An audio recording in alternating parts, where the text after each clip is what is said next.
What's good with YouTube? You already know Big Flacco with a convict's perspective, and I'm gonna smash, dash, and slide on through with a little bit of energy. Please hit the like, subscribe, comment, do all those things to help support this channel, and hit that bell notification for future fire content. Once again, I'm gonna talk about another crazy story, man, that occurred probably I think around 2011 as well. So I get a call at a homegirl's house. She used to live in this place. It was a compound in San Ramon. Homegirl Gina. And I get a call like that something's going on, right? Some dude's trying to punk my brother. It's over a houseboat deal, and that to come over there ASAP. I'm like, I'm in one of those moods that day, right? To where I got a hair in my ass. And I'm just like ready for whatever. I'm like, all right, I'm on my fucking way. So I tell Gina that me and Gina we decide to park way too far because I don't know where the location of this house is exactly where the houseboat's at. It ends up being at this dude named Cap from Bethel Island. Now, if you're from Coco County and if you're familiar with Bethel Island, Cap has one of the biggest houses. It has the most property in that area. He's one of those old timers that always likes to have those young broads and whatnot. One of those cats, right? I mean, he's all right with me, but for the most part, I just was there for a whole other reason. So we parked by where the bingo cafe was at, right? Internet cafe. And we walked up on the levee.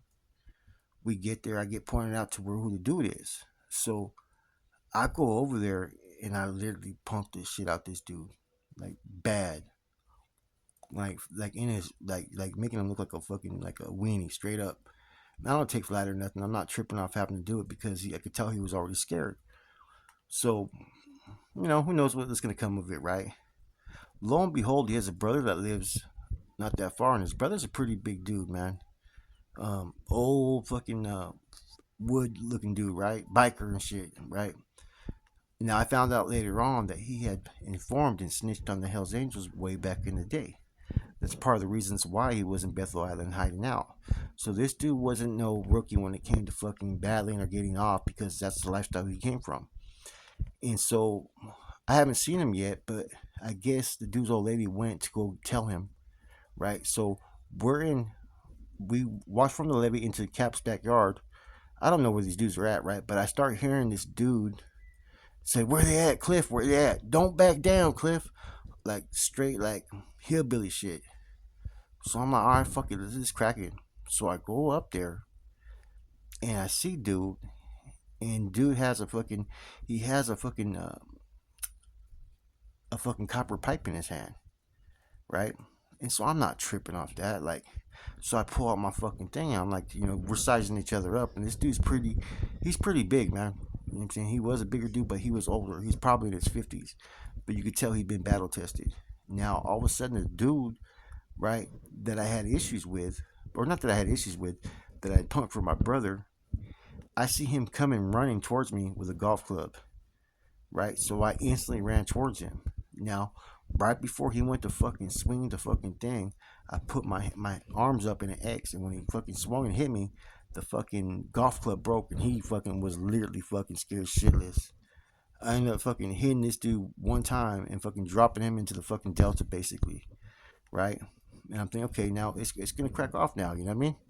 So I turn around and lo and behold, my brother's on the fucking my brother's on the dirt, right? And fucking you can see this dude now he has a croquet thing, right, to play that game croquet, and he's trying to hit my brother, and my brother's like trying to fucking weave around on the floor trying to get away from him. He's already been hit one time in the back of the head by this dude, right? So then I see the homegirl Gina try to fucking respects to the homegirl Gina. She tried to jump in on him, right? And this dude grabbed her by the hair and he goes, "Bitch!" And she went flying in the fucking air, right? By then I started running towards him, and my ass fucking I was running so fucking fast.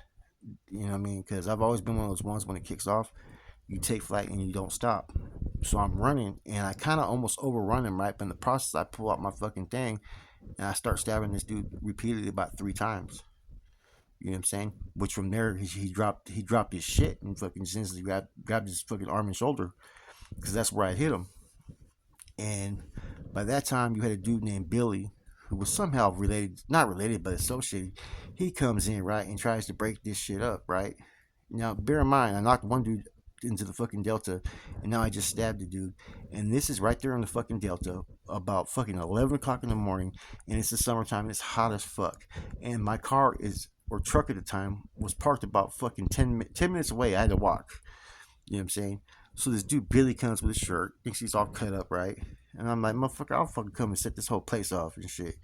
He goes, he fucking looks at me and us, right, all crazy. But this is Bethel Island, and I'm like, oh my fucking god, man, what better, way to start my day than a fucking fight with some hillbillies on a fucking levee? You know what I'm saying? So the funny thing about it, right? Somehow, fucking, Cap comes out. They're all fucking. People are stressed. People were talking about this months later, talking about how he got stabbed, right? And they would not know I was the one that did it. So lo and behold, after this, the son had been talking to us, right? The one, not the one that got stabbed. That'd be his nephew, right? But the other dude. They end up walking and leaving with us after these two take off because they take him to the hospital. So we go there. It turns into a fucking family brawl. You know what I'm saying? And my brother, we had to take my brother. My brother had to go get stitches. I got no marks on me because I'm all right. This dude's been stabbed, and the other dude's been knocked, right? And it was like the talk of the fucking Delta at the time, man. It was the way he came and said, "This is Bethel Island." Like, what am I supposed to be scared or worried? I mean, I know the Bethel Island has history with the red and white cooking dope back in the days, and a lot of people, would get dumped off there when they would get summoned for, you know what I'm saying, by different groups. But this is now the 2000s. This is like a different climate, man. And later on that day, I found out who the dude was that I actually stabbed. He was someone that cooperated and testified against the Hells Angels back in the days. That's why he was in Bethel Island. It was a place where he could fucking hide out. So some other MC dudes I knew, because there was a couple of fucking nomads that were in Antioch. One of them had been around for a while, which was Art. But there was a biker club that was out there that they had just started. So I remember a dude named Animal and some other cats. Me and Animal at first didn't get along, but we got along afterwards. I remember talking to them about it, man. They told me the whole breakdown of what happened to that dude Lonnie and stuff, man. But you gotta stay ready, man, at all times, man. And I still to this day make fun of my brother over the incident, man, because there was like two or three instances that this just happened, man. Like where I got into it basically over him, and then I'm the one that had to do all the work, and then he's the one that ends up getting beat up. But in his defense, the dude was a big dude, man. You know what I'm saying? I mean, I was gonna go at him one on one off the top. You know what I'm saying? But his brother was already rushing at me with a golf club, and that's just how everything fucking just kicked off and shit, man. And I will never forget it to this day, man. When his brother said, "Cliff, don't back down, Cliff." Funniest shit ever, man. Now, the only reason why I'm really even stabbed this dude for the first place was he grabbed the weapon off top. Second, I'm witnessing my brother get hit with a fucking croquet thing. And then third, I see the homegirl Gina get thrown like a fucking doll. Bitch by her hair, he grabbed her, just fucking threw her across the fucking delta, man. So of course I'm gonna take action on this dude. You know what I mean? One thing that I haven't really discussed on YouTube, right, and telling parts of my life is that besides I used to compete when I was younger, I used to like to fight. You know what I'm saying? I used to like to fight like where the odds were against me. I used to like a challenge. You know what I mean? I didn't mind getting hit, or getting rocked, or getting brought back to reality that I'm human. You know what I mean?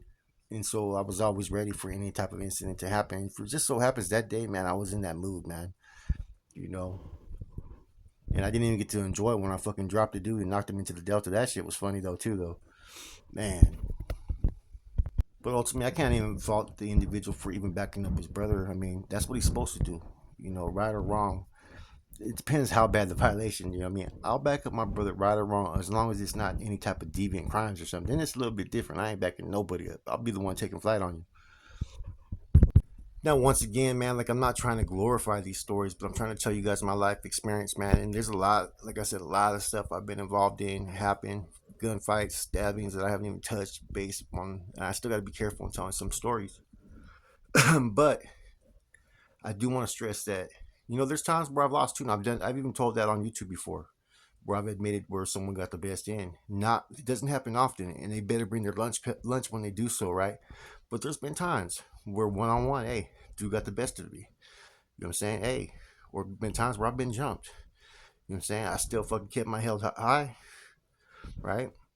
But it's like I said, it's very often that I get caught slipping in any of those situations. I was always on top of my security and game, and I was willing to any situation with the confidence that I was going to win. Because if you're going to be in the streets and you're going to be one of those that wants to have a name or recognized, whether you're active or not, that has nothing to do with that, right? If you want to have a name that you're with the shit, then you're going to have to live up to that. You know, you're going to have to set the fucking precedent. You're going to have to be ready to go at all the distance that's needed to go, full throttle all the way. And with that comes a lot of hate. Sometimes it comes with serious beefs. Sometimes you don't know who you're funking with, may end up being tied in with somebody, and that's happened before too, you know. But at the end of the day, is it really worth it? Is it really worth having the recognition of being able to fight, being able to sell drugs, what I'm saying, being able to knock a female? Whatever it is that in the streets that you're recognized as doing, is it really worth it? It isn't. Nothing that when it comes to the streets or illicit activities or violence is worth it unless it involves the attack of your family. I guess I can kind of justify that in this situation, but my brother was also the instigator in it. You know what I'm saying?